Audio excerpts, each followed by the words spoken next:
The papers hit the table so hard the coffee cups rattled. "You have 2 days to get out of this house," Daniel said, not even looking at me. Vanessa stood behind him, arms crossed, smiling like she'd already picked out the curtains. I didn't argue. I didn't cry. I reached up, unhooked a small brass key from my army keyring, and set it down on top of the divorce papers. "You'll need this," I said. Then I picked up my bag and walked out the door.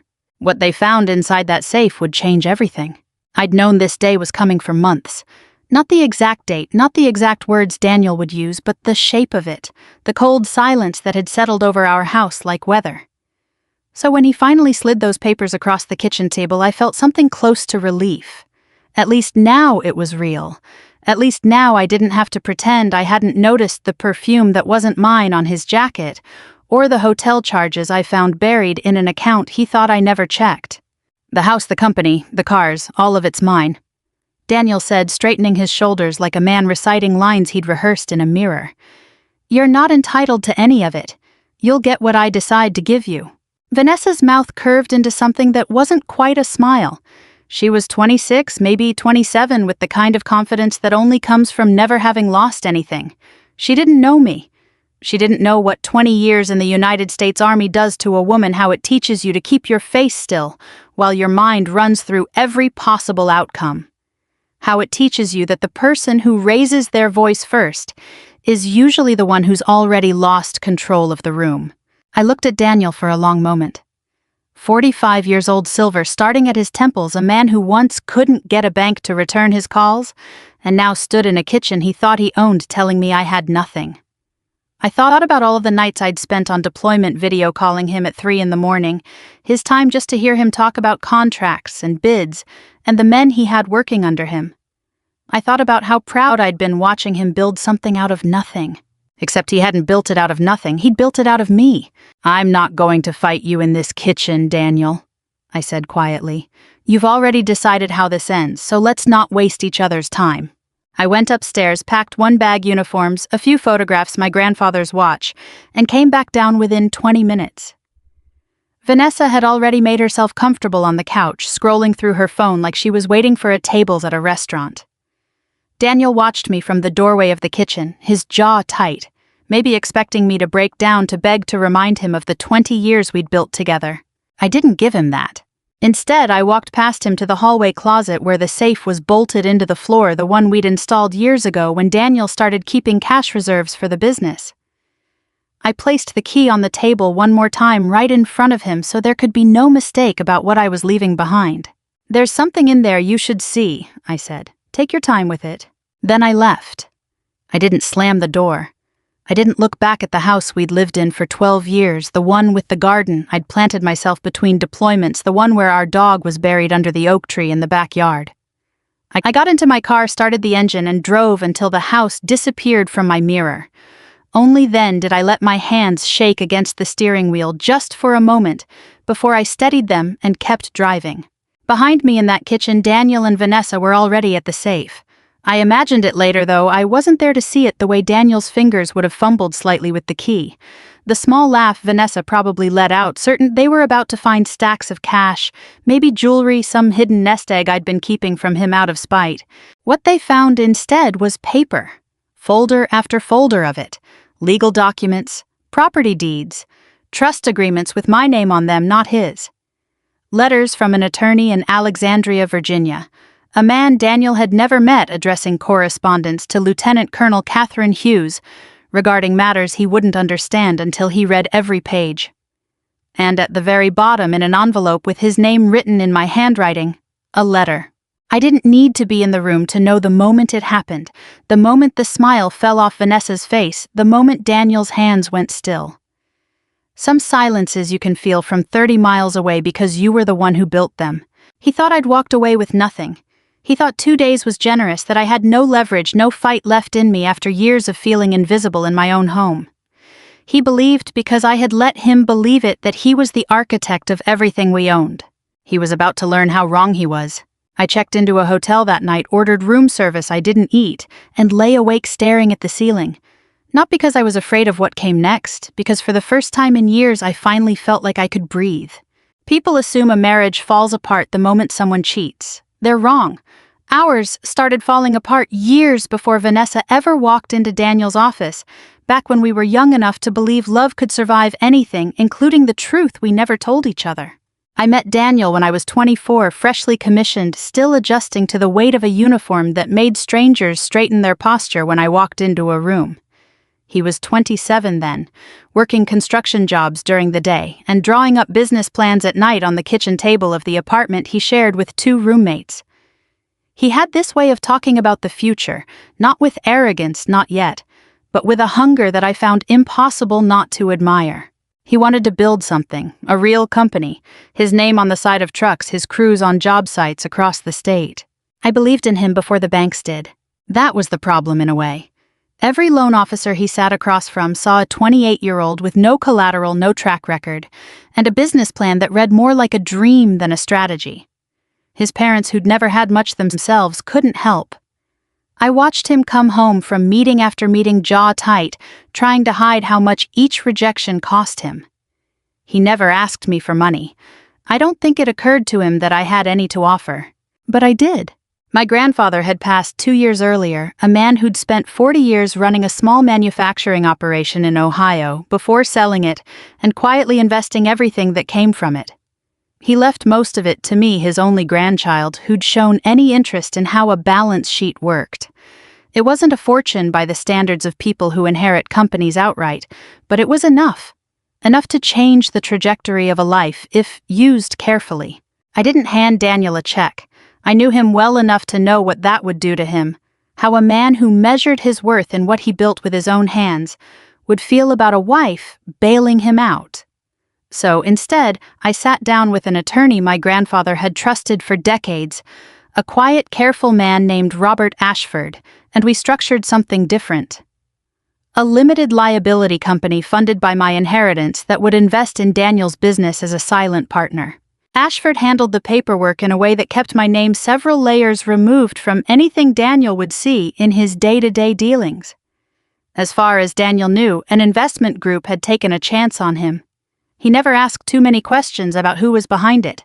Men rarely do when the money finally says yes. I remember watching him get that first approval call. He hung up the phone, sat down on the edge of our bed, and put his face in his hands. When he looked up at me, his eyes were wet, and he said, "Someone finally believes in me." I said nothing. I just held him and let him believe he'd earned it entirely on his own. For a while, that was enough. I loved watching him grow into himself, the way his shoulders squared a little more each year, the way he started walking into rooms like he belonged there. I deployed twice during those early years, spent months at a time overseas coordinating logistics for units that depended on precision. I couldn't afford to compromise. I'd call him from wherever I was stationed, and he'd talk for 20 minutes straight about a new contract, a new hire, a new truck he'd bought. I was proud of him. I was proud of what we'd built together, even if only one of us knew it was together. But pride curdles into something else when it isn't checked. Somewhere around year 8, Daniel stopped saying we. He started saying, "I built this." He started referring to my career, the one that had put a roof over both our heads during his leanest years, as something smaller than his own success. I remember a dinner with his business associates where he introduced me as, "My wife, she's in the army," the same tone he might have used to explain a hobby. Nobody at that table knew that the man they were toasting owed his entire company's existence to the woman standing quietly beside him with a glass of wine she barely touched. I told myself it didn't matter. I told myself that I hadn't done any of it for recognition, and that was true. But somewhere in there, something else started happening, a distance that crept in so slowly, I almost didn't notice it until it was already wide. Daniel began treating my career like a placeholder, something I'd eventually walk away from once he was successful enough to take care of both of us. He never asked what rank meant to me. Never asked what it felt like to be one of the only women in a room making decisions that affected hundreds of soldiers. He'd stopped being curious about my life around the same time he stopped being grateful for the foundation he was standing on. I remember the exact night he said it. We were at a fundraiser for his company, and a man asked what I did. Before I could answer, Daniel laughed and said, "She takes orders for a living." He meant it as a joke. Maybe it was to him. But something in me went quiet after that. Not angry, not yet, just quiet the way a house goes quiet before a storm you can already smell in the air. I didn't know about Vanessa yet.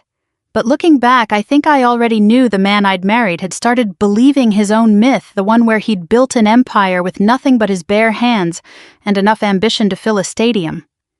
He'd forgotten who handed him the tools, and somewhere in that forgetting he'd started looking at me like I was something he'd outgrown. I found out about Vanessa on a Tuesday. I remember that detail clearly because Tuesdays had always been our night, the one evening a week we tried to keep sacred ordering takeout, and watching something mindless on television, a small ritual we'd held on to even as everything else between us grew thin. That particular Tuesday, Daniel canceled at the last minute, said a client meeting had run long. I didn't think much of it until I noticed the credit card statement 3 weeks later. A charge from a hotel 40 minutes outside the city on a night he'd told me he was staying late at the office. I didn't confront him right away. That's not how I was built. 20 years in the Army teaches you that the person who reacts first before they have the full picture is the one who loses the advantage. So I watched, quietly, carefully, the way I'd been trained to assess any situation before committing to a course of action. It took less than a month to understand the shape of what was happening. Vanessa Reyes, 26, hired 18 months earlier as Daniel's executive assistant. Smart, ambitious, and I'll give her this, good at her job, at least the parts of it that had nothing to do with my marriage. She wasn't subtle once she believed she had him. I saw the way she looked at him in photos from company events I wasn't invited to, the way she'd started showing up in his stories about the business, as though her opinion carried more weight than any contractor or accountant he'd worked with for a decade. I heard secondhand from a woman who used to work in his office and still checked in with me out of loyalty that Vanessa had taken to saying things to him. Small things, poisoned things. She told him a soldier's pension wasn't a real future. She told him a woman who spent half her life in fatigues would never understand what it meant to build something glamorous. She told him more than once that a man like him, successful, driven, still handsome at 45, deserved someone who could be present, someone whose whole life didn't revolve around a chain of command 3,000 miles away. I want to say I felt nothing when I heard it. That would be a lie. I felt something sharp and cold settle in my chest the first time I understood how easily Daniel had let himself be convinced that the life we'd built together was somehow beneath him. But I didn't let it show. Not to him, not to anyone at work, not even to my sister when she asked why I seemed distracted during our weekly phone calls. Instead, I watched Daniel change in real time. He started coming home later. He started keeping his phone face down on the counter, a habit he'd never had before. He opened a separate bank account, one he thought I didn't know about, and began moving money into it in small, careful increments, the kind designed not to draw attention. He met with a divorce attorney in March, though he wouldn't hand me the papers until June. I know because Robert Ashford, the same attorney who'd helped me structure everything years earlier, had connections who let certain information find its way to me long before Daniel ever intended it to. He believed I had no idea. He believed that when the moment finally came, I would fall apart, that I'd beg him to stay, or worse, that I'd fight him in a courtroom over assets I didn't understand were never really in my name to begin with, at least not on paper he'd ever seen. He was preparing to walk away clean, to take the house, the company, the life we'd spent 2 decades assembling, and hand me whatever scraps a judge decided I deserved. What he didn't know, what he couldn't have known, because I'd spent years making sure of it, was that none of it had ever truly belonged to him in the first place. I remember the day I finally sat down with Robert in his office on the 4th floor of a building downtown, the one with the view of the harbor Daniel used to admire from restaurants he couldn't yet afford back when we first met. I told Robert everything. The hotel charges, the separate account, the attorney Daniel had quietly retained. Robert listened without interrupting the way he always did, and when I finished he asked me what I wanted to do. "Nothing," I said. He raised an eyebrow. "Nothing. Not yet. Let him finish building the case he thinks he's building. Let him believe he's winning." I remember my own voice steady in a way that surprised even me. When he finally opens that safe, I want him to understand exactly what he's been standing on this whole time. I don't want to explain it to him in a courtroom. I want him to find it himself. Robert studied me for a long moment, the kind of look he probably reserved for clients who surprised him. "You're sure about this?" I was sure. Not because I wanted to hurt Daniel despite everything, despite the affair and the lies and the casual cruelty of being called someone who takes orders for a living in front of strangers. I didn't want to destroy him. I wanted him to see clearly for the first time in years exactly what he'd been given and exactly what he'd chosen to throw away. So I waited. I let him serve me those papers. I let him stand in our kitchen and tell me I had 2 days to disappear from a life I'd spent 20 years quietly holding together. I let Vanessa smile at me like she'd already won something. And then I handed him the key. Daniel told me later, much later in a conversation neither of us wanted to have, but both of us needed what it felt like to turn that key. He said his hands were steady at first, because he still believed even then that he was about to find nothing more than old paperwork, and maybe a stack of cash I'd been squirreling away out of some soldier's habit of preparing for the worst. He said Vanessa stood close behind him, practically vibrating with anticipation, already talking about what she'd do with her share of whatever they found. The door swung open. No cash, no jewelry, just folders neatly organized, tabbed in a system I'd maintained for over a decade. He pulled the first one out. Property deed the house on Larkspur Lane. He read it twice then, a third time, because the name on the ownership line wasn't his. It wasn't mine either, not directly. It read Hughes Family Holdings, LLC. Daniel knew the name, he'd seen it on paperwork before, always assumed it was some entity his accountant had set up for tax purposes. Something with his name buried in it somewhere if you dug deep enough. He dug. He didn't find himself. He found me. Managing member Catherine A. Hughes since the LLC's formation 19 years earlier. He moved to the next folder, hands less steady now. The office property where his company had operated for the last decade, the one he'd bragged about at that fundraiser, the one he'd pointed to in interviews with the local business journal, as proof of what a self-made man could accomplish, same LLC. Same name at the top. Vanessa had gone quiet by then. He told me he could hear her breathing change behind him, the confidence draining out of her voice when she asked what it meant. He didn't answer. He couldn't. He kept pulling folders. The investment portfolio, the one he'd assumed was funded by early business loans he'd spent years quietly paying down. It wasn't a loan at all. It was an equity investment from the same trust, the one Robert Ashford had structured back when Daniel was a 28-year-old nobody the banks wouldn't return calls to. 22% ownership stake held not by Daniel, but by a trust in my name, dating back to a year Daniel remembered clearly, because it was the year he thought his luck had finally turned. Then came the letters. Correspondence between Robert and me, spanning almost 2 decades, documenting every structural decision, every quiet transfer, every safeguard built into an architecture Daniel had walked through his entire adult life without ever noticing the foundation beneath his feet. One letter dated 11 years earlier outlined in Robert's careful legal language exactly what Daniel's role in the company actually was. Operating partner, not owner. A distinction that meant everything and that Daniel had never once thought to question, because why would he? He'd built it. He'd signed the contracts, hired the crews, shaken the hands. He'd never asked who actually held the paper beneath all of that effort because he never imagined he needed to ask. And then at the bottom of the safe, the envelope with his name on it in my handwriting. He told me it took him almost 10 minutes to open it. He sat down on the kitchen floor, not the chair, the floor, like his legs had simply stopped agreeing to hold him up, and he read it while Vanessa stood in the doorway, no longer saying anything at all. I won't repeat everything I wrote in that letter. Some of it was private, meant only for him, meant to explain rather than to wound. But I told him the truth. I told him that I had never done any of it to control him or diminish what he'd accomplished. I told him that watching him build confidence, watching him walk into rooms like he belonged in them, had been one of the great joys of the life we'd shared. I told him I'd structured things the way I had because I loved him enough to want him to feel like a man who'd earned his own success, not a man propped up by his wife's inheritance.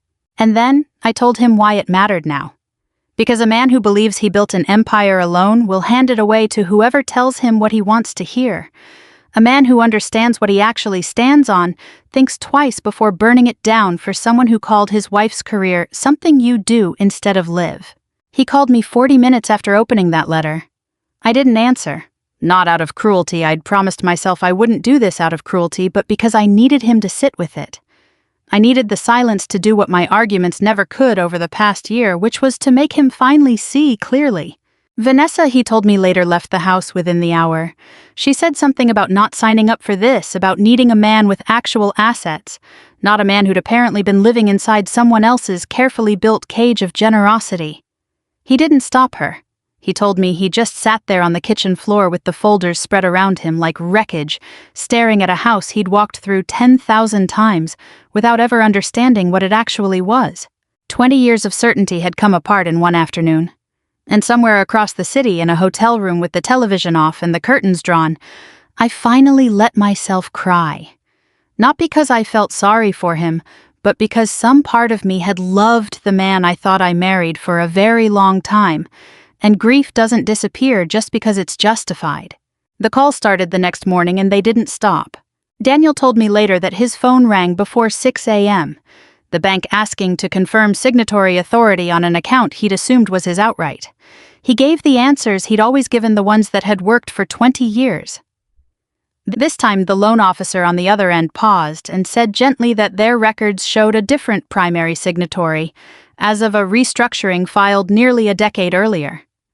Daniel asked her to repeat herself. She did. Nothing changed. By 8, his accountant called sounding rattled in a way Daniel had never heard from him before. There'd been an inquiry from the trust's attorney Robert, working exactly as I'd instructed, requesting a full audit of company holdings ahead of a restructuring review. Nothing hostile in the language, nothing dramatic, just procedure. Just the quiet, methodical unfolding of paperwork that had been sitting dormant for years, waiting for the moment someone finally needed to look closely. By 9, his business partner of 6 years, a man named Curtis, who'd been with him since the early days, called to ask what exactly was going on with the company's ownership structure, because his own attorney had flagged something odd in a routine review. Daniel didn't have an answer that made sense out loud. He told me later that was the moment he understood how thin his authority over his own life had actually become, that a man he'd trusted for years was now asking him questions he couldn't answer about a company that bore his name on the sign out front and someone else's name on nearly everything that mattered underneath it. By 10, he was calling me. I know because my phone showed the missed calls stacking up, 1, then 3, then 12, then finally more than 30 by early afternoon. I didn't answer a single one. Not because I wanted him to suffer, though I won't pretend some small tired part of me didn't feel a certain grim satisfaction watching 2 decades of quiet architecture finally reveal itself all at once. Mostly, I didn't answer because there was nothing left to say that the folders hadn't already said for me. Vanessa was harder to track down according to what I heard later through people who still talked to me. She'd left that morning with 2 suitcases and hadn't told Daniel where she was going. A friend of hers mentioned she'd been asking around about job openings in another state, something in real estate, something far away from a man whose finances had just proven to be far less solid than his confidence. I didn't feel triumphant hearing that. I felt something closer to tired recognition, the particular exhaustion of watching a predictable ending arrive exactly on schedule. Daniel drove to my base that afternoon. I found out from the front gate detail a young specialist named Ortiz, who called ahead to let me know a man matching my husband's description was at the visitor checkpoint, agitated, asking to see Colonel Hughes. I told them what to say. Ortiz relayed it exactly.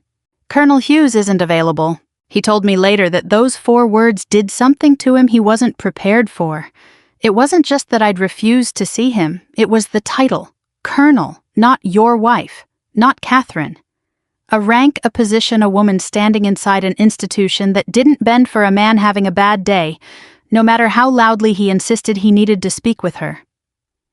He said he sat in his car in the visitor lot for almost an hour, staring at the gate, at the soldiers moving through their afternoon with the same steady purpose I'd carried into our marriage for 20 years without him ever fully seeing it. He told me it was the first time in his adult life he understood what it meant to have absolutely no leverage. Every room he'd ever walked into, he'd walked in as the man in charge, the contractor who signed the checks, the husband who made the decisions, the name on the building. That afternoon, sitting outside a gate he wasn't permitted through, waiting on a woman who didn't have to take his call, he understood for the first time what it felt like to be the one without power in a relationship. He said it was humbling in a way that had nothing gentle about it. By evening, Curtis called again, this time to say the company's insurance underwriter needed clarification on ownership before renewing their policy, and without that renewal, 3 active contracts would be in breach within the week. Daniel spent that night making calls that went nowhere, sending emails that received no replies, staring at a business he'd spent 15 years building, watching it seize up like an engine starved of oil. I heard through Robert that he didn't sleep, that he sat at the kitchen table until nearly 4 in the morning with every folder from the safe spread out in front of him, rereading documents he now understood far better than he had the day before, searching for some clause, some loophole, some version of events where he still held the ground he'd always assumed was his. He didn't find one. There wasn't one to find. I hadn't built any of it to be broken. I spent that same night in my hotel room finishing paperwork of my own, nothing dramatic, just the quiet, administrative business of a life in transition forms for my attorney, a call to my sister who'd finally heard what happened and wanted to make sure I was eating. I was tired in a way that went deeper than lack of sleep. Not because I regretted anything I'd done, because even when a man makes it easy to stop loving him, some part of you keeps grieving the version of him you fell for in the first place. Robert's office had a particular kind of quiet to it, the kind designed to make people feel like whatever chaos they'd walked in with would be handled with order and patience. I'd been there a dozen times over the years, always for calm procedural reasons. This time was different. This time Daniel was sitting across the conference table when I walked in, and for the first time in longer than I could remember, he looked like a man instead of a myth he'd been performing for years. He stood when I entered. I hadn't expected that. "Catherine!" His voice cracked slightly on the second syllable of my name, something I hadn't heard from him since the early years of our marriage, back when uncertainty still had a place in his vocabulary. "Thank you for coming." I sat down across from him without responding right away. Robert took the seat at the head of the table, a folder in front of him. He wouldn't need to open unless things went somewhere they weren't supposed to go. I'd asked him to be there, not because I thought Daniel would turn hostile, but because some conversations need a witness, if only to keep both people honest. "I've spent the last 4 days trying to understand what happened," Daniel said. His hands folded on their table weren't steady. "I keep going back through everything, and I can't find a version of this where I come out looking like anything other than a fool. That's not why I did it," I said quietly. "I know, I think I know." He rubbed his face, a gesture I recognized from every hard year of the business, every rejected loan, every contract that fell through at the last minute. "Catherine, I'm not asking you to fix the company. I'm not even asking for the house. I'm asking you to come back, cancel the papers. We can figure the rest out together the way we used to." I'd expected this moment. I'd rehearsed it in my head more times than I wanted to admit, lying awake in that hotel room trying to decide what I'd say if he ever looked at me the way he was looking at me now, not with entitlement, not with the confidence of a man who assumed the world owed him a second chance, but with something closer to fear. Real fear. The kind that finally strips away everything performative and leaves only the truth of a person underneath. "You think I stayed quiet all these years because I was weak," I said. "Because I didn't understand the business, didn't understand money, didn't understand what it meant to build something. You've said some version of that to me more than once, sometimes in front of people who laughed along with you." I let that sit for a moment. "I wasn't quiet because I was weak, Daniel. I was quiet because I was waiting for you to say something true. And you finally have. Just not soon enough." He flinched like I'd struck him. Robert stayed silent, watching the exchange with the careful neutrality of a man who'd seen enough marriages end across that same table to know when to let two people finish saying what they needed to say. "I made a mistake," Daniel said. "With Vanessa, with all of it.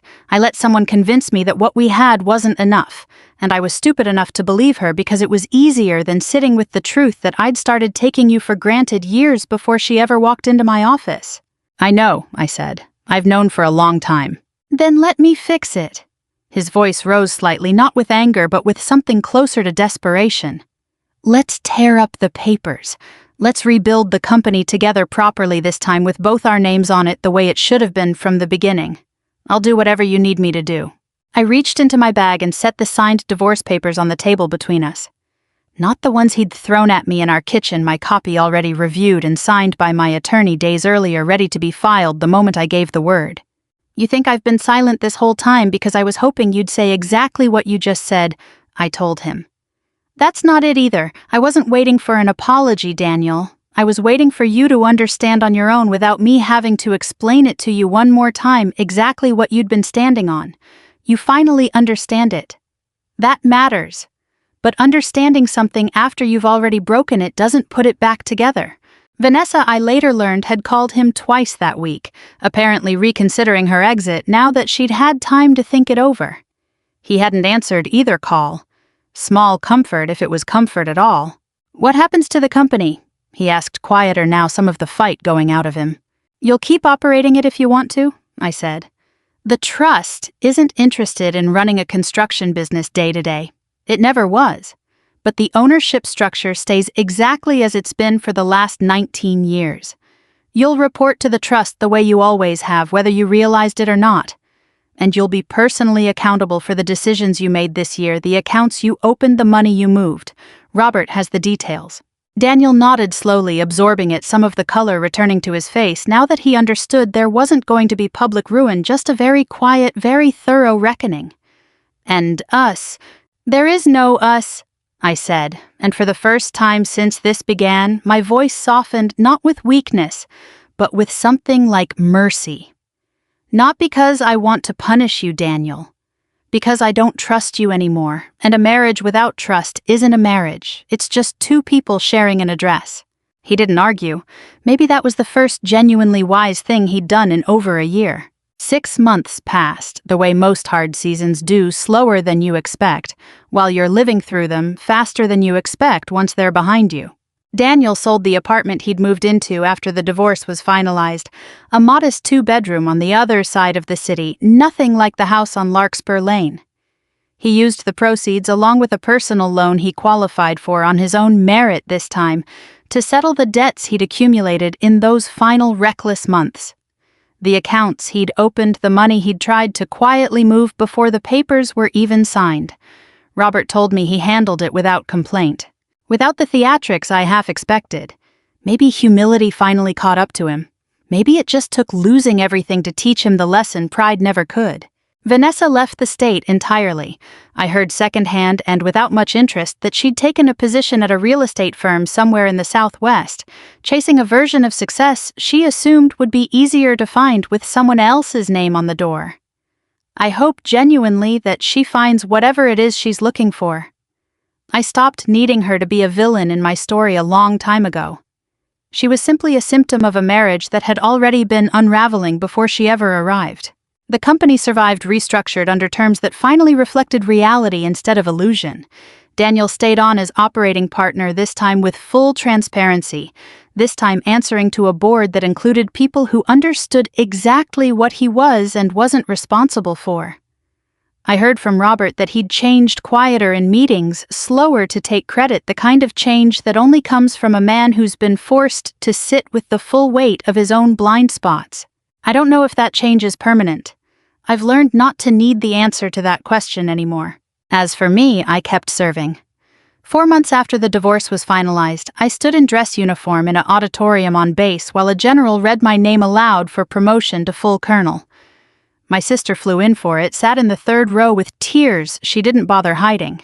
The ceremony was simple, the way most of these things are: a handshake, a change of insignia, a few words about leadership and integrity, and the kind of quiet dedication that doesn't ask for applause but earns it anyway. I saw Daniel in the back row. I hadn't invited him, and I don't know who told him the date, though I suspect Robert had something to do with it. He didn't approach me afterward. He simply stood near the exit as the crowd thinned, watching me shake hands with soldiers who'd served under my command for years, watching colleagues embrace me with the kind of respect he'd once dismissed as something smaller than his own ambitions. I caught his eye once briefly across the room. There was no anger left in his expression, just something quieter. Recognition, maybe, or the particular grief of a man finally understanding what he'd had and what it had cost him to lose it. Not the house, not the company, not even the marriage itself, but the version of me who would have walked through fire for him without ever once asking for recognition in return. I think about that moment sometimes not with bitterness but with a kind of clarity that only comes with distance. For 20 years, I built a life quietly, carefully, the way you're trained to build anything that needs to last, without shortcuts, without needing anyone to see the work while it's happening. Daniel spent those same years believing the loudest voice in the room was the one that mattered most. It took losing nearly everything for him to understand that the strongest foundations are usually the ones nobody bothers to point out because they're too busy holding everything else up. I don't regret the years I gave to that marriage. I don't regret the silence either, even though it cost me more than I ever let on.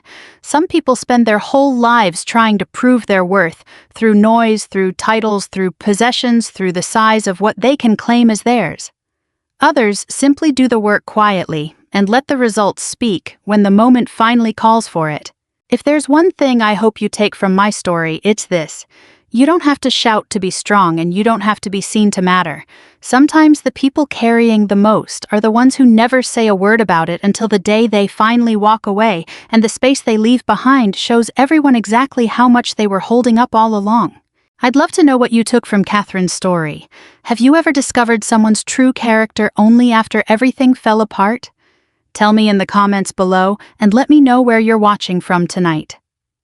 We share stories like this one every single day, so if this touched you, subscribe so you never miss the next one. Let's keep this journey going together.